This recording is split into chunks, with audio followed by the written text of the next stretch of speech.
ಸ್ವಲ್ಪ ಇರು ಸ್ವಲ್ಪ ಇರು. ಇದೇನು ಅನ್ನನಾ ಅಥವಾ ಹಲ್ವಾನಾ? ಅನ್ನ ರೀ, ಸ್ವಲ್ಪ ಜಾಸ್ತಿ ನೀರಾಗೋಯ್ತು ಅಷ್ಟೇ. ಓಹೋ, ಅದು ಒಂದೆರಡು ತಪ್ಪಿಗೆ ನೀರು ಜಾಸ್ತಿ ಹಾಕಿದ್ರೆ ಗಂಜಿ ಆಗಿ ಹೋಗ್ತಿತ್ತು. ಪರವಾಗಿಲ್ಲ, ಹುಳಿ ಹಾಕು. ಹುಳಿ ಮಾಡಕ್ ಹೋಗಿ ತಿಳಿ ಆಗೋಯ್ತು. ಏನಾದ್ರೂ ಒಂದು ಆಗ್ಲೇಬೇಕಲ್ಲ. ತಗೊಳ್ಳಿ ಸಾರು. ಸ್ವಲ್ಪ ಇರು ಸ್ವಲ್ಪ ಇರು, ಕೈ ಹಾಕು, ಸ್ವಲ್ಪ ರುಚಿ ನೋಡ್ತೀನಿ.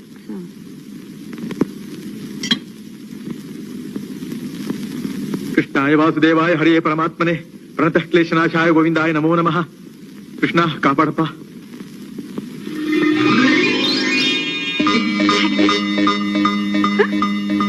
ಹೇಗಿದೆ?